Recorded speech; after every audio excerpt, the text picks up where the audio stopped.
This story is titled, My Twin Sister and I Graduated from High School, but our parents gave her a trip to Hawaii, leaving me at home when they returned. They were shocked to see the expensive car that someone had given me for graduation. Hey everyone! So, I've been holding this in for a while and figured it's time to put it out there. My name's Natalie, 18 female, and I'm a twin. My sister Mia and I are only a few minutes apart, but honestly, it feels like we're living in different worlds. Everyone assumes twins are equals.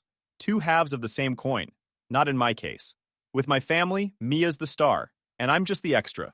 Let me lay some background. Growing up in our house wasn't bad if you didn't mind playing second fiddle. Our parents, Linda and Robert Hayes, are classic suburban parents. Mom's a real estate agent, who looks like she lives for open houses and client lunches. Dad's an accountant, who runs his own little firm. Together, they're all about appearances. Nice house, perfect lawn, good schools. It's all about keeping up the image. But the image only really worked if Mia was front and center. I started noticing the difference in treatment when we were little. It wasn't obvious at first, more like a pattern that only became clear over time. Mia always got the shiny new things, while I got the leftovers. Like when we went shopping for school supplies, Mia would get the cool Lisa Frank folders and gel pens, and I'd end up with the generic stuff from the bargain bin. The holidays made it even clearer. Mia got the toys everyone wanted. I remember one Christmas when she got this huge Barbie dream house, and I got some off-brand doll that looked like it came from a garage sale. I didn't say anything, and my parents thought I'm okay with that. Even on our birthdays, Mia's gifts were flashier, and the decorations always felt like they were picked just for her. At first, I tried not to let it bother me. I thought, it's just stuff, right? But it wasn't just about the material things. It was how they treated her versus how they treated me. Mom would light up when Mia walked into a room, asking about her day, her friends, her school projects. When I tried to chime in, their attention would drift, like they couldn't wait for me to finish talking. It wasn't all bad, though. School was my escape. While Mia was busy being the center of attention at home, I buried myself in my studies. I was a good student. No, a great one. I aced my tests, finished assignments early, and always got glowing comments from my teachers. At first, I thought my parents might notice and maybe, just maybe, be proud of me, but they didn't. The only time they seemed to pay attention was when my success made Mia uncomfortable. She hated it when teachers called me the smart one, or when I got awards at school. I remember one time in middle school when I got a certificate for academic excellence. I was so excited, but Mia couldn't stand it. It's not that big a deal, she said. They give those to everyone. Her jealousy got worse in high school. I was taking honors classes and earning top grades. I'm kinda nerd, I won't lie. Meanwhile, Mia was more about popularity and sports. Not to say she wasn't smart, she could do well when she tried, but she didn't put in the effort. And yet, our parents still acted like she walked on water. One thing that really drove me crazy was how much money they spent on her. Mia got everything she wanted: designer clothes, extracurricular activities, and endless support. When she wanted to try ballet, they paid for lessons, costumes, and recitals. When I asked if I could take art classes, I got a flat, "We can't afford that." Somehow the budget always stretched for Mia's interests, but never for mine. Even when it came to chores, things were uneven. Mia hardly lifted a finger. If she did one small thing, Mom would shower her with praise. Meanwhile, I'd clean the entire kitchen and barely get a thanks. It wasn't just unfair. It was exhausting. I was feeling invisible. There were times I wondered if I could do something amazing. Win a science fair, get a scholarship, solve world hunger, and they'd still only see Mia. That feeling of being unseen started to weigh on me, but I didn't know how to handle it. When I was 12, I overheard something that cemented it for me. I couldn't sleep and went downstairs for a drink of water.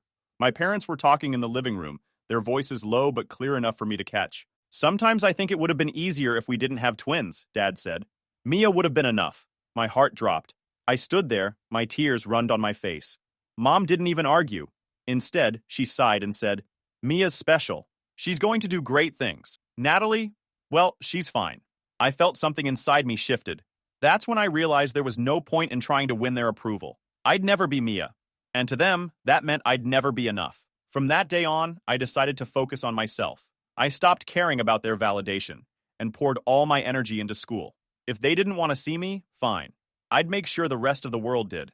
High school was a game changer. I took every advanced class I could and joined academic clubs. My teachers noticed my dedication and encouraged me. I got awards, scholarships, and recognition that I knew my parents would never give me. Funny thing is, the more I succeeded, the more it bothered Mia. She couldn't stand it when teachers praised me or when I got asked to tutor other students.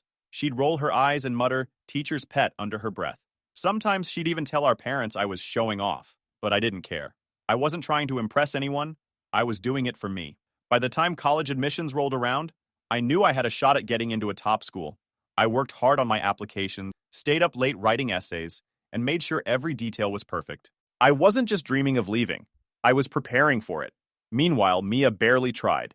She applied to a state school that didn't require much effort and spent most of her time hanging out with friends. Our parents didn't seem to mind. Mia's got other talents, Mom said once, as if that excused her laziness. As I waited for my acceptance letters, I couldn't help but feel a little hopeful. Maybe, just maybe, getting into a great college would finally make my parents see me. But deep down, I wasn't holding my breath. So, acceptance season finally rolled around, and I got the email I'd been waiting for. Columbia University. Full acceptance. My heart was racing when I saw the letter.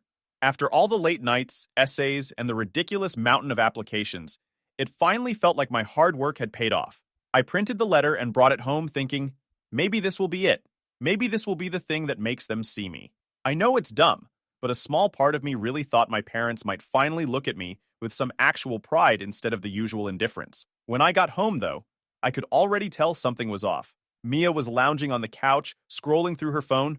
Mom and Dad were at the dining table, their heads close together, surrounded by brochures. They didn't even look up when I came in. "Hey, I have some news," I said, holding up the acceptance letter. "Not now, Natalie," Mom said, waving me off without even glancing in my direction. "We're busy." That stung. "Busy with what?" I asked. "Hawaii," Mia said, smirking as she dragged the word out like it was some inside joke I wasn't in on. "Hawaii?" I repeated. My first thought was, wait, are we going on a family vacation? I started feeling a little excited. "What's going on?" Mom didn't even look up from the table. "Just something special," she said, sounding way too casual. I stood there, hoping for more. Like, hello? A little context, please? But nope, nothing. Finally, Mia rolled her eyes. "Mom and Dad are planning a trip. You don't need to worry about it." Okay, that threw me off. Why wouldn't I need to worry about it? It's a family trip, right? Of course I'm included, right? I tried not to let it get to me. I told myself, you're overthinking it. It's probably just a surprise for everyone. But later that night, as I was heading to bed, I heard them talking again in the kitchen. "It's going to be perfect," Mom was saying, her voice full of excitement. "Mia deserves something special before college. She's worked so hard." Worked hard? Mia barely did the bare minimum to get into state college. But okay, sure. Dad agreed. Just the three of us. It'll be a nice family getaway. Just the three of us. And there it was. They weren't planning a family trip. They were planning their trip, a celebration for Mia, and I wasn't even part of the equation. I looked at the acceptance letter sitting on my desk. The excitement I'd felt earlier was gone. Instead, I felt this dull, empty ache. I wanted to confront them. But what was the point? I already knew what they'd say. The next day, I tried to piece together more details. I overheard snippets of conversations, caught Mia talking to her friends about beaches and resorts, and saw a confirmation email on Mom's open laptop. A week in Hawaii at some five-star hotel. Flights already booked. They didn't even bother hiding it from me. Not even giving any excuse, just business as usual. Like I wasn't even there. I kept my head down and went about my day. But inside, I was fuming. It wasn't just about the trip. It was about what it represented. No matter what I did, no matter how hard I worked, I'd always be second place. Mia, of course, couldn't resist rubbing it in. Every chance she got, she'd drop little hints. "Mom says I'm going to love snorkeling," she'd say, looking right at me. Or, "I can't wait to see the sunsets there. They're supposed to be incredible." I ignored her. If she wanted a reaction, she wasn't going to get it from me. A few days before the trip, I decided to see my school counselor for advice. I told her about my acceptance to Columbia and how my parents were ignoring it while celebrating Mia's Hawaii trip. She listened and told me I should be proud of my achievements. I thought that was the end of it. But you know that you cannot trust school counselors at all? I don't know why I even told her. I guess I was desperate. The next day, Mom came home furious.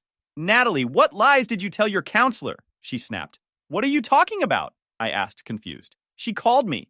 She said you're making it sound like we don't care about you or support you. Do you have any idea how embarrassing that is?" "I didn't lie," I said quietly. I told her the truth, that you're ignoring me and celebrating Mia. Her face turned red. "Ungrateful. That's what you are. We've given you everything, and now you're trying to make us look bad? You've always been jealous of Mia." She stormed out, leaving me standing there. No matter what I did, I'd always be the problem. And this incident didn't even got my mom thinking maybe she's making a mistake, or maybe I am hurt. She didn't give a shit. The morning of their trip came faster than I expected. I was in the kitchen making breakfast when I heard them loading their suitcases into the car. Mia walked in looking like she was already in vacation mode. "Don't worry, sis," she said. "I'll send you pictures. So you can live vicariously through me." My mom told me to take care of the house before she got in the car. My dad gave me a quick goodbye wave. As the car pulled out of the driveway, I watched from the window. For a split second, I felt a pang of sadness. Not because I wanted to go to Hawaii, but because it was another reminder of where I stood in their eyes. And yeah, that's it. My family are off to Hawaii, celebrating a milestone of my twin like she was the only one in the family with accomplishments. Meanwhile, I am here, left to take care of the house like some live-in maid. Part of me wants to be furious, to scream and yell and break something, but mostly I just feel stuck. I don't want to feel like this anymore. I don't want to keep swallowing their treatment like it's normal or something I just have to accept, but I don't know what to do. Right now, I'm stuck between wanting to prove my worth to them and realizing I shouldn't have to. I shouldn't need to beg for basic respect or acknowledgement. But how do you let go of something you've been chasing your whole life? I'm open to any advice or suggestions because, honestly, I feel lost. If you've got any ideas, I'm all ears. Update 1. Hey everyone, it's me again. After everything that's happened, I'm sitting here realizing I've spent way too much of my life waiting for things to change. Waiting for my parents to notice me. Waiting for Mia to stop being the center of their universe. Waiting for someone to say, "Hey Natalie, you matter too." But you know what? I'm done waiting. Once they were gone, the house was eerily quiet. I sat on the couch, trying to figure out what to do next. That's when I remembered something I hadn't thought about in years. I don't even know how it came into my mind. When I was younger, I overheard Mom having this heated argument on the phone. She was talking to her brother, Uncle Jack. She said he was a bad influence and an embarrassment, and she basically told him to stay out of her life. At the time, I didn't think much of it. I barely knew anything about him, except that he lived nearby and wasn't part of our family picture-perfect bubble. But sitting there in that empty house, it hit me. Maybe Jack was exactly the person I needed to talk to. Someone who'd been pushed out of their lives for not fitting into their mold. Someone who might actually understand what it feels like to be on the outside looking in. Grabbing my laptop, I did a quick search and found his address. It wasn't far, just a few miles away. Before I could talk myself out of it, I grabbed my keys and headed out the door. I honestly needed to go somewhere anyway. I didn't know what I was expecting when I got there. His house was small and modest, with a front yard full of overgrown plants. I hesitated for a moment, then knocked on the door. When he answered, I froze. He looked older than I'd imagined, with gray streaks in his hair and a worn flannel shirt. For a second, I thought I'd made a mistake. "Can I help you?" he asked, his brow furrowing. Hi, I said awkwardly. "I'm Natalie, Linda's daughter." His eyes widened. "Linda's daughter?" He stared at me for a moment, then smiled. "Well, I'll be damned. Come on in." The inside of his house was cluttered but cozy. He led me to the kitchen, where he poured us both cups of coffee. "So," he said, leaning back in his chair, "what brings you here?" I hesitated, unsure how much to say. "It's complicated. Let's just say things aren't great at home." "Linda always was a piece of work," Jack said with a dry laugh, shaking his head. "I'm not surprised things turned out this way. She's been like that for as long as I can remember." I was confused and curious. "What do you mean?" His expression shifted slightly, something between frustration and sadness. "Let's just say your mom's got her priorities, and they don't always include doing the right thing."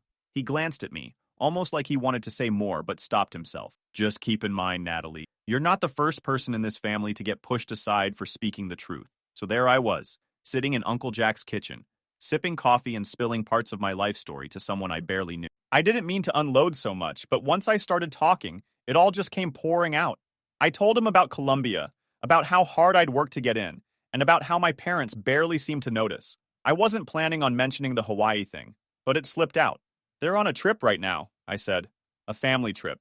Except, I wasn't invited." His eyebrows raised. "Let me guess. Mia's there?" "Of course," I said, laughing bitterly. "They're treating it like some big celebration for her." He shook his head, muttering something under his breath. Classic Linda. She's always had a way of picking favorites. After a while, Jack changed the subject, asking me about my plans for college. He seemed genuinely interested, which was kind of a shock. I wasn't used to people caring about what I had to say. We talked for hours, and by the time I left, I felt lighter somehow, like I'd finally let go of something I didn't even realize I was holding on to. A couple of days later, Jack called me. "Hey, Natalie, you free this afternoon?" "Yeah, why?"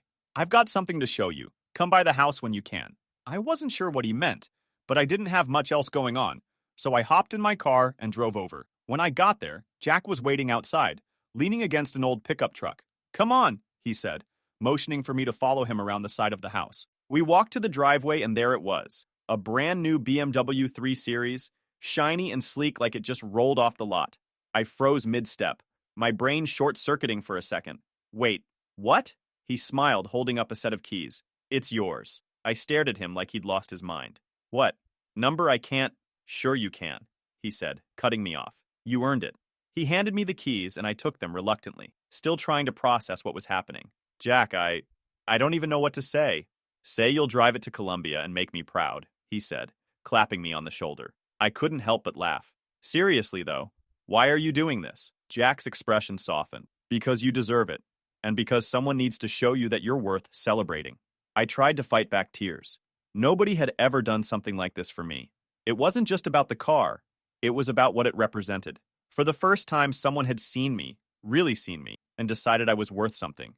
I drove home in my new car, still half convinced I was dreaming. When I pulled into the driveway, I parked next to my parents' empty spot, knowing they wouldn't be back for a few more days. It felt weird, almost like I was stepping into a version of my life that didn't belong to me. Over the next couple of days, I couldn't stop staring at the car. It was like this constant reminder that maybe, just maybe, I wasn't as invisible as I thought. I started to feel a tiny spark of something I hadn't felt in years. Hope. But of course, it didn't take long for reality to come crashing back. The morning my parents and Mia came back from Hawaii, I was sitting in the living room, pretending to read a book. I'd parked the car in the driveway on purpose, wanting to see how they'd react. When they pulled in, I watched through the window as Mom spotted it first. She froze, her hand halfway to the car door. Dad noticed it a second later, and then Mia. They all stood there, staring at the car like it had just landed from another planet. "What the hell is this?" Mom said, her voice carrying through the open window. I waited a beat before getting up and heading outside. "Oh, hey," I said casually. "You're back." Mom pointed at the car, her face red. "Whose is that?" "Mine," I said, twirling the keys around my finger. Mia let out a short, disbelieving laugh. "Yeah, right. Like you could afford that." "Uncle Jack gave it to me," I said, enjoying the way their faces changed as the words sunk in. "Jack?" Mom said, her voice sharp. "You went to Jack? Why not?" I shot back. It's not like I had anyone else to turn to. For a second, nobody said anything. Then Mom's face twisted. "Well, you need to give it to Mia," she said finally. I blinked. "What? She needs a car for college," Mom said, as if it were the most obvious thing in the world. "And you don't need something that fancy. You're just going to school. Mia's going to—" "Oh, hell no," I said, cutting her off. Mom's jaw tightened. "Excuse me?" I said, "No, can you hear me?" I repeated. "This is my car, and I'm not giving it to anyone." Mia stepped forward, her hand outstretched. "Come on, Nat. Don't be selfish. You know I'll look better driving it anyway." I laughed, shaking my head. "Unbelievable. You guys just got back from a week in Hawaii that I wasn't invited to, and now you want my car? Not happening." Dad's face turned red. "If you don't hand over those keys, you can find somewhere else to live." "Funny you should say that," I said, walking to the car. I opened the trunk, revealing my packed suitcases and boxes. I was planning on leaving anyway. The look on their faces was priceless. Mom's mouth opened and closed like she wanted to say something, but couldn't find the words. Mia just stared, her arms crossed, her expression a mix of anger and disbelief. I got into the car, started the engine, and rolled down the window. "Don't worry," I said. "I'll send you pictures. You know, so you can live vicariously through me." Then I drove off, leaving them standing there in the driveway. Driving away from my parents' house felt like ripping off a bandage. It stung, but at the same time, there was this weird sense of relief. For years, I'd been stuck in their shadow, always trying to be enough, and for once, I was leaving it all behind, on my terms. I drove straight to Uncle Jack's place. When I pulled up, he was sitting on the porch. He grinned when he saw me. "Figured you'd be back sooner or later," he said, standing up to help me with my bags. I told him everything that had happened, from the car confrontation to Dad's ultimatum. Jack listened without interrupting, his face unreadable. When I finished, he shook his head and said, "Sounds like you made the right call." He set me up in his spare room, which wasn't much, but it was cozy. Over the next few days, I started settling into this new version of my life. I still had some savings from a part-time job I'd worked during high school, so I wasn't completely broke, and Jack offered to help out with anything I needed. Meanwhile, I made a point to block my parents and Mia on my phone and social media. I wasn't about to let them drag me back into their drama. But of course, that didn't stop them from trying. A few days later, I was in the kitchen helping Jack with dinner when my phone buzzed with an unknown number. I answered, and before I could even say hello, Mom's voice came through the line. "Natalie, where are you?" she demanded. I regret picking up. "I'm fine, Mom. Don't worry about me." "Don't worry, you just left," she snapped. "Do you have any idea how selfish that was? Your father and I have been worried sick." "Worried?" I said with sarcasm. "You didn't seem too worried when you were in Hawaii." "That's not the point," she said quickly. "You can't just run off and expect us to—" "To what?" I interrupted. "To care? Let's not pretend this is about me, Mom. You just don't like that I'm not playing along anymore." She stayed silent for a while, then sighed. "You're being dramatic. Come home, and we can talk about this like adults." "No thanks," I said. "I'm good where I am." Before she could argue, I hung up and blocked the number. After that, things were quiet for a while. I spent my days getting ready for college, organizing my paperwork, buying supplies, and figuring out logistics. Jack was a huge help, driving me around to pick up things I needed and giving me advice about living on my own. But the calm didn't last long. One afternoon, about a week after I'd moved in, Jack and I were sitting on the porch when a car pulled up in front of the house. I thought it was one of his neighbors, but then I saw who got out: Mom and Mia. "Oh, this should be good," Jack muttered, crossing his arms. Mom marched up the walkway like she was on a mission. Mia followed behind her, looking less confident, but still wearing that smug expression she always got when she thought she was about to win. "Natalie," Mom said as she reached the porch, "come over here, we need to talk."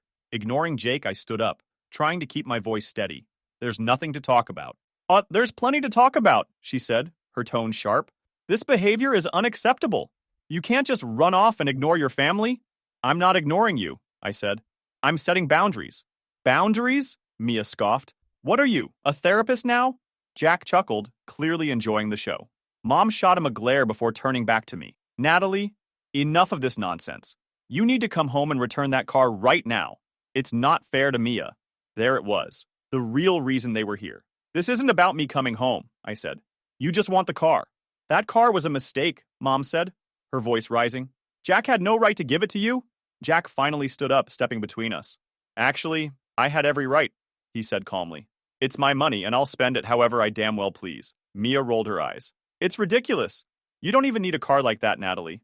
You're not going anywhere important." I laughed. "You mean like Columbia University?" "That's where I'm going." The color drained from Mia's face. Mom was shocked. "Columbia?"